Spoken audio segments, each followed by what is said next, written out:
Welcome to the LSU NCBRT Preparedness Podcast. I'm your host, Ashley Markle. I am a curriculum development specialist here at NCBRT, and I work in collaboration with subject matter experts to create valuable and timely training for the responder community. The National Center for Biomedical Research and Training provides mobile training to both the national and international emergency response community.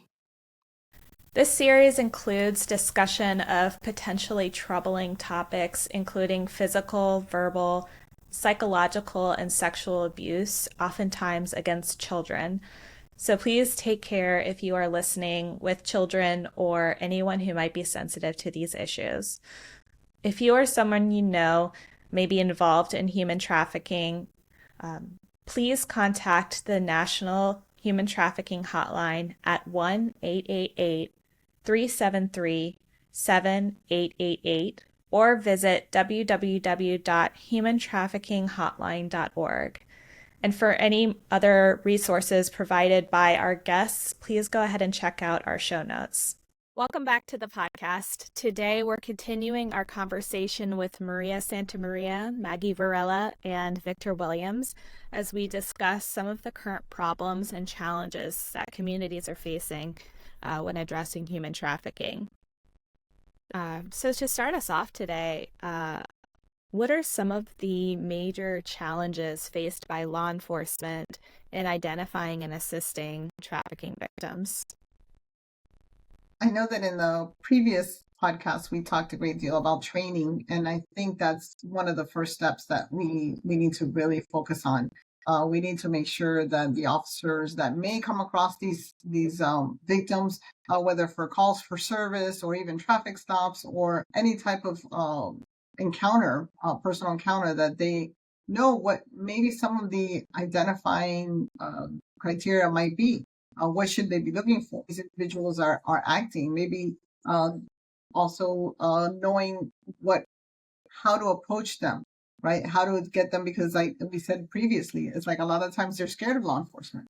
They warn them or they kind of prepare them or coach them so that they don't talk to law enforcement, because of course they may be threatened themselves. If you tell law enforcement anything, I'm going to kill you, or maybe they have family members that are being threatened. So it's so difficult, right, for them to understand the concept or the mindset of this individual. But it would be great if we could have a lot more training for law enforcement when it comes to how the recruiting happens, how they're coached, identifying that maybe their travel documents that they may not have with them, who has them and why does someone else have them? Little telltale signs like that that might help law enforcement. And I know that Victor, you're going to hopefully give us a whole lot of cues that we can do that, because law enforcement doesn't have a lot of training, although we're getting better at that, right? So I think it would be great if we add a lot more information to help these law enforcement do a better job when it comes to human trafficking. And also for law enforcement, how to speak to potential victim. You ask the wrong question, use the wrong tone, or use the wrong words, you've lost them. They will not open up to you, because it's like Maggie said, they have been trained to believe that law enforcement is their enemy, that law enforcement is going to take them to jail and throw away the key. And when they come out, they're going to go through a whole different ordeal, because now they opened up. Now they're going to be punished for opening up. So it's very, very important to know how to speak to these victims. And that's a great point. And I will add to that, because it's not enough to just train. I think law enforcement has to look at it from a cultural change, because look, when we look at law enforcement, it's a mostly male-dominated world. And as we know, in my opinion, males created this mess, right? In my opinion, and it's hands down. And one of the, I don't know if we talked about this in one of the episodes before, but it goes back to a mindset understanding. When we hear the words prostitution, the world's oldest profession, and when I hear that, I say, because we're the world's oldest customer. And in our culture, we look at the person that's selling, who could be a potential victim, then addressing the issue, the person who's creating the market. That's culture. So when we talk about training law enforcement or anybody in this space, we have to look at it at a level of understanding the culture we live in. And when you got culture involved, that involves all of us. Because again, we could have good intentions, but because of the culture we come from, we could be seeing it and dealing with it from a more harmful perspective than dealing with what Maria said, how you speak to a victim, how you approach. Your words have to be really thought through, because it's a fragile line when you're dealing with human trafficking victims, because most likely they didn't call you and report as a victim. You're coming across them in a different way, like other victims calling help, I was raped. You come in and you deal with that. And I'll leave with this, because one of the things that I hated most when I was working in law enforcement, I hear from other law enforcement, they would say, oh, she's not a real victim. And I go, why? And they go, because she's not cooperating with my investigation. And that gave me hindsight that this person hadn't really worked human trafficking a long time or know what they're dealing with. So it's training to that type of level. Thank you. So how do these cultural and societal factors contribute to the persistence of human trafficking in our country? Well, for me, and I'll speak for me, because hopefully you guys hear my passion, and I know this team know how passionate I am about this, but it came through my work in this space. You know, like I said, I was a male raised in America. I did a lot of stupid things out of culture. For instance, and I know we don't have this video, but if I was doing my presentation, I would ask the audience, who dresses up for Halloween? Everybody might raise their hands. Then I would ask, who dresses up as a pimp or prostitute for Halloween? Some people may raise their hands. But then I asked, how many people attended a pimps or hoe, excuse my language, party growing up? Some people raised their hands. The next picture is me in a pimp outfit for Halloween. That's culture. Like, I didn't know I was glorifying, because that's what we're doing. We're glorifying something that is so horrific to some people. But if you don't have the experience or really know about it, you just think it's cool. Look, I'm a pimp. And in our movies, one of the other slides I have is a movie Tom Hanks did, and it was called Bachelor Party, where he actually have a pimp in the movie saying, hey, where are my bees? I let you have, where are my women? You know, we've been glorifying this. And this is when I talk about culture. We're doing things that are causing more harm than trying to help. So we really need to understand it from that level. So personally, it's been through my lived experiences that I say that if most men know what I know about this crime and acted on it, it's something that we can fix in an instance with the right actions. That's a great point. Wow. You know, I never thought of it that way when it comes to our past. So it's really interesting to think of that. And one thing that I also think is a contributing factor is denial. And what I mean denial is two part. One, I think as a nation, we are in denial that it's happening here. You know, that it's in or that the other part of the denial, that the women and the law enforcement, I hate to say it, like you said, a lot of times they don't think they're victims. So there's that denial that no, these individuals have been victimized. They've been raped many, many times. This is not something they enjoy. This is not something they want to be a part of, because I hate to say it, in many of the male minds, it's like, oh no, they're enjoying it. They want to be there. No, that's not the case. So we have a lot of, we have to really open our eyes as a nation, right? And understand that we have to stop looking at this as, and I hate to use this, victimless crime, because it's not a victimless crime. A lot of people think that prostitution and so on is not. Like you said, those ladies may be in that because they're forced to be there. Some may be there because that is what their culture has brought them to understand, that it's okay to make money like that. So there's so many different ways to look at it, but we really need to think now that we as a nation have to really take the steps we need to identify these individuals as victims and stop denying that it's not a problem here. It's a problem everywhere. You know, and it's something that you said, Maggie, is sometimes we ask, well, why didn't she leave, or why didn't he leave? Well, many times they do try to leave, but we are not prepared to help them. We are not equipped to help them. We're not educated to help them. So, you know, that's a question that sometimes kind of bothers me, because, well, why didn't she leave? She should know better. Sometimes they try, it just doesn't work out like that. Just to get past the fear of trying to leave is a huge deal. And when they knock on a door that's not ready to be opened, it just sets them back. So we have to be very careful when we make that comment. Why didn't they leave?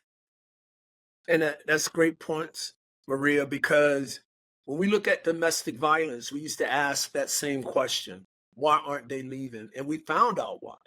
Because a lot, part of our culture, right? I can remember growing up saying, oh, my wife would never work, right? So if your wife doesn't work and you're the breadwinner and you're feeding the family, but you're abusing the wife and then you get thrown in jail, now this woman has children, realize like, oh no, who's going to feed the family? Because the person that just beat me up is the one that's in jail for doing it. So then we found out why women were not participating in those investigations when the police came, and now you have to go to court and she says, no, nothing happened. I made a mistake. It's the same thing in human trafficking. It's called trauma bonding.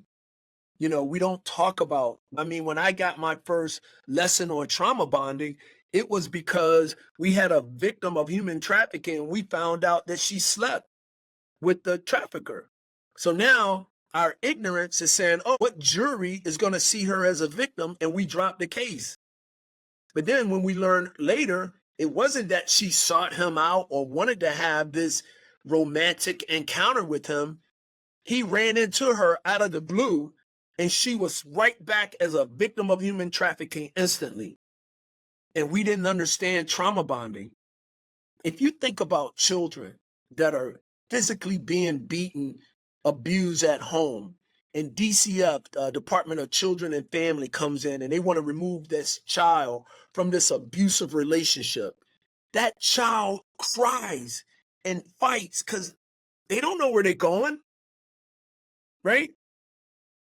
It's a world that we live in that if I kidnapped you guys and kept you in a house for months, the fact that I'm feeding you and keeping you alive will create a bond, right? It's called the Stockholm Syndrome, right? And we need to understand what that means. So then as a person responding to a case or trying to help a victim, we never ask that question, why didn't you leave? Maria, you know that. If you're asking that question, you're in the wrong line of work, or you haven't had the right training to understand this type of crime. I know I said a lot, but a lot of that is part of our culture that we don't talk about, that we need to address before we start working in this space. Thank you. So, what are some of the psychological and emotional impacts of human trafficking on victims, and how can we better address these issues? Maria, you want to take that?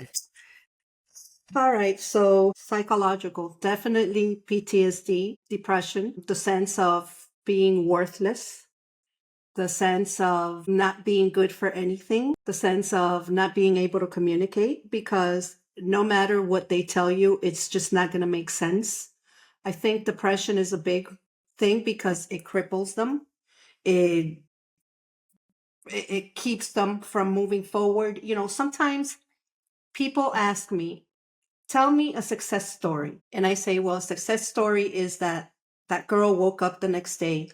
She woke up, she took a shower, she went to her appointments, she maybe cooked for herself, she decided to go to therapy. That's a success story. Continuing to go. School is wonderful, work is wonderful, but not everybody is cut out to go to college. Sometimes they don't have it in them. So to me, a success story for these women and men is waking up every day and trying a little harder. Yeah, I agree, Maria. There's so many issues, and some of the stuff that we talked about in a past podcast are the, adverse childhood experiences that didn't go healed. And when we don't heal our issues, a lot of other problems pop up that makes us vulnerable to a lot of other things that we're seeking to fulfill within ourselves. That's why, like, when you're talking about trafficking and some of the elements of force, fraud, or coercion, the element of force is that gorilla pimp. That's what they call it in the streets, because he's beating you to make you do what he wants you to do. The coercion is Maria, what do they call that pimp? The love pimp, what is it? No, that's the Romeo pin. The Romeo pimp.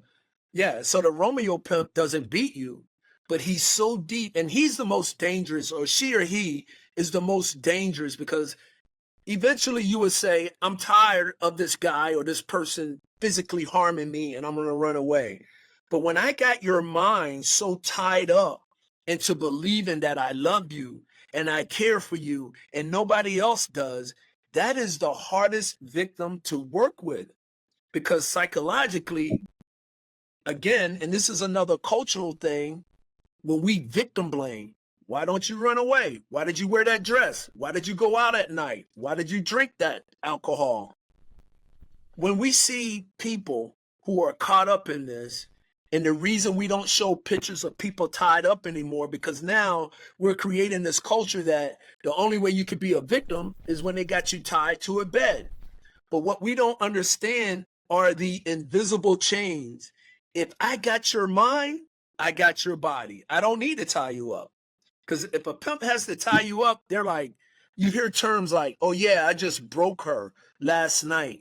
What he's saying is he just broke her spirit, her drive, her personal attachment to herself. He just took everything away from that victim. Now that victim is his mentally, spiritually, control. I got your mind, I got your body. So it's such a deep level of psychological manipulation.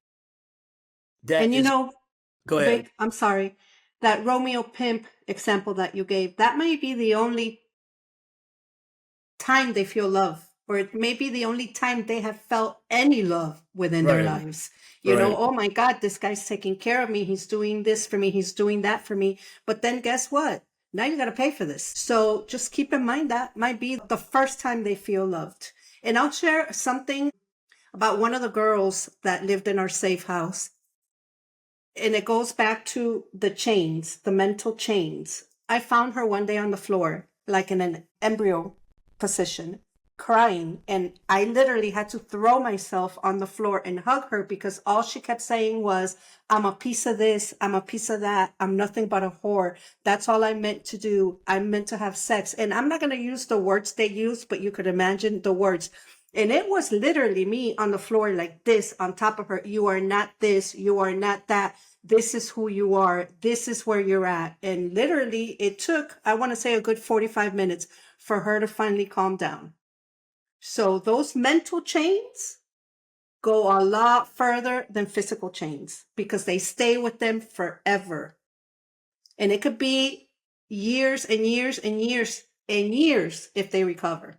It could be 20 years down the line and they're still going to have some form of PTSD. I tell you, the first girl I worked with was in 2011. She's now married, has 3 beautiful children, lives in Europe, but she still calls at all different times of night crying because she remembers something, or something triggered, or a word or something. So this is a very long process. This is not a 3-month thing. There is commitment that has to be made here to deal with these victims.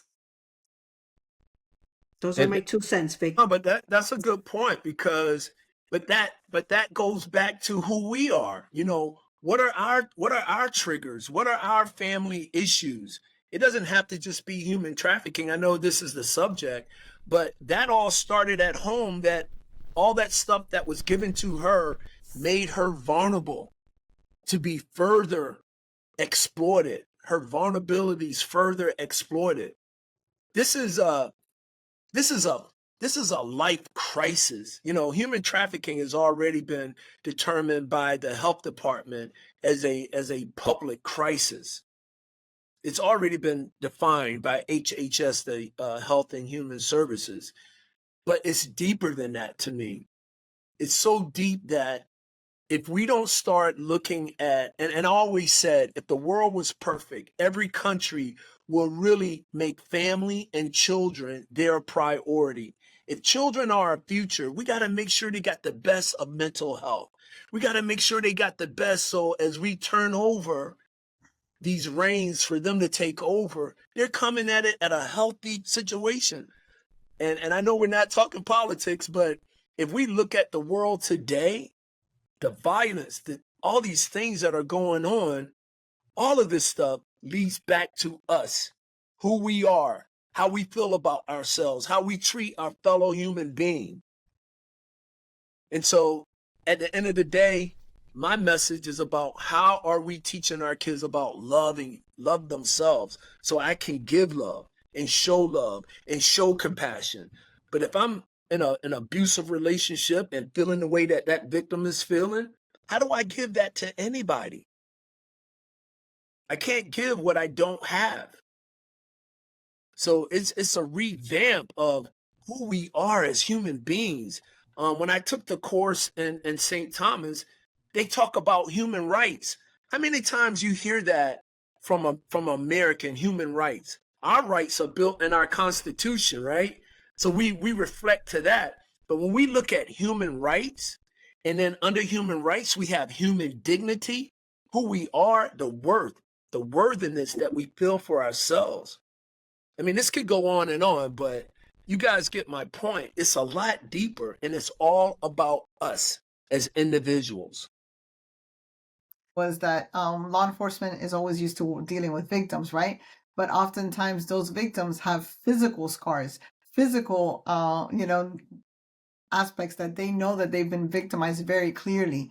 But when it comes to human trafficking, psychological and emotional impacts are hidden. As you were talking about, is those chains. And I love that you use that term because I never heard that before, but it's true. I think these psychological chains are even stronger and harder to get through than if you were to find someone with physical chains. So in the law enforcement world, they have to understand that when you're dealing with these individuals, what they're dealing with inside mentally, emotionally is so much more than oftentimes you see victims that have physical damages and have been attacked and so on. You have to really kind of think about digging deep. And that's why I think that you're right. The culture has to be changed. The training has to be changed so that officers are able to see these types of circumstances when they're dealing with them. Thank you. You guys have given me so much to think about, just, as a parent. And as we're talking about this, I have a little digital frame of basically pictures of my daughter, on all the pictures. And thinking about, parenting is something I think about like constantly. And one thing that I kind of like learned from in my childhood is like how you speak to your children becomes their internal monologue. And your story, Maria, just like hit me. I'm just like emotional about it because I'm like, that's something I'm always trying to remind myself as a parent, and just really hits me right to the heart.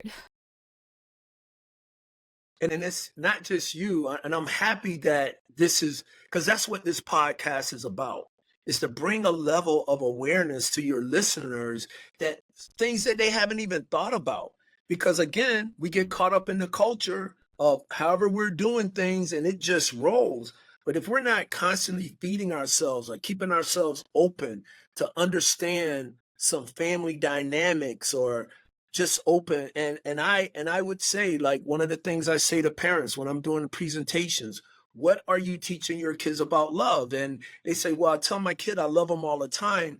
And when I asked my doctor this question in a physical I had earlier this year, he goes, well, our children will see through how the mother and I treat each other and they'll learn. I go, no, you got to be more deeper than that. You have to explain that to them.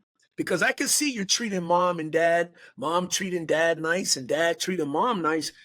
But what do we call that other than just being a human being? Yeah, I treat you nice. But if you call that love, that's what love is, that I respect what your mother got to say. I understand. We communicate whenever we are off the same page. It's being patient. It's being kind. It's all of these things make up the word love, because we misuse it so much that it really doesn't have any meaning. And if you can give your daughter self-love, the one thing she does when she walks out that door is that a true measurement of self-love are the boundaries that you set that educate people how they should speak to you and how they should treat you. Because people will treat you any kind of way you allow them. Yeah. And if you let them be disrespectful, they'll be disrespectful. If you let them be harmful or physical, they will be all those things.